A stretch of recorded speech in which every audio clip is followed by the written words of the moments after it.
down process. So it is not there. And one question was difficult to change the attitude. Sir, it is difficult. I agree. The values, the generations have, the women, what you are saying is a population problem. If women has 12 children, it is because she doesn't have the decision making power. Can she tell her that she doesn't want children? She doesn't have the decision making power, and that's why she will keep on having 12, 13, 14 children. You see, it's very difficult to change the patriarchal attitude. It takes generations. That is why when we say that women leaders are not able to exercise the leadership, so we are not disturbed, because we know that if it is a third generation, the first generation women elected representatives could not even speak. The third generation elected representative now at least know the governance. The 10th generation of women elected representatives will be as articulate as we are. So the process takes time to change.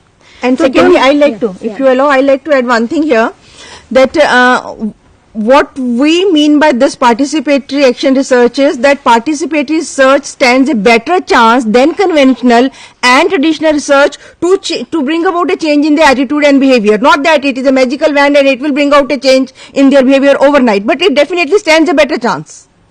It takes time. I mean, please don't expect wonders that participatory research is a solution to all. It is not. That is why I emphasize it is a perspective. It is a perspective. Someone talks about the method. You are saying that the methods are not clear. I agree with you. I did not emphasize the method. Otherwise, the time would have to go on the whole day to explain. But what I said, it was a qualitative method. It's a dialogical method. I am talking to you. You are talking to me. We are talking. This is a participatory method because we are sharing, interfacing, dialoguing. So dialogue is a basic method. So any process, any method which involves an interpersonal dialogue is a participatory research method. So group discussion, you mentioned the focus group discussion. Focus group discussion is there. Then we have the group interview. Group interview is a participatory. So any community seminars, we arrange what we do in the community. We have a Gram Sabha meeting. Gram Sabha meeting is again participatory research because all the Gram Sabha members are sitting and sharing the view. So as such, there is nothing like participatory research methods. There's nothing like. But what we are saying that when you say that there has to be some particular techniques, no. That's why I said all the dialogical methods, and it is also open to the classical methods. We do use the survey. So I think this is basically learning by doing an action. Learning by doing is just a repetitive action. Action is transformation. Transformation for change of social relationship. It's a much larger connotation. Learning by doing is just practice. Natural science, social science research, ma'am, I have no problem with the natural science and social science. Participatory research does not deal with the natural science phenomena, but is interested in the implication of natural social science. When we are saying the deforestation, implication of deforestation on the community.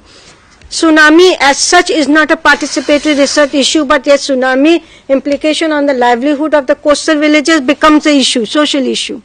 So no problem with the natural social phenomena, and nowhere I want to say that we are saying that conventional research is bad or natural science is bad. It's just the conventional research is the top-down process, and therefore it is not sensitive enough to the voices of the people. That is the main concern. I think that sums up everything that a qualitative and quantitative comes up. Empowerment as a methodology, I said the empowerment is not a methodology. The methodology aims for empowerment.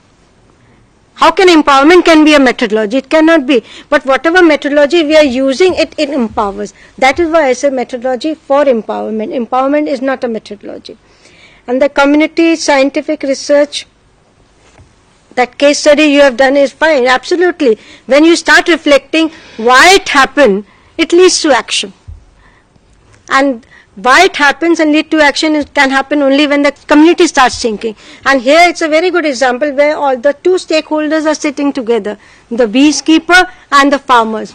The participatory research is not just participatory, takes into consideration it's a multi-stakeholder.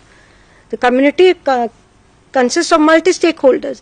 So you have to, when we are dealing with Panchayati Raj, so we are also dealing with the elected representatives, we are also dealing with the Gram Sabha members. Two different things. And we are also dealing with the Ministry of Panchayati Raj. All stakeholders are there. So we have to take into consideration this all. It's a very good example, sir. And about the feasibility of Panchayati Raj participatory research, yes, it can be. Even in the natural science phenomena, if you want to see the implications, you can apply anywhere. Participatory research has not a fixed, it's the beauty of participatory research that it is flexible. It doesn't have the rigid methods that you have to follow and all. Thank you so much. The volume of questions that we received goes on to show two things. Number one, that audiences were very alert and attentive. And secondly, her theme and topic were very relevant. Thank you so much. Thank you. Thank you so much.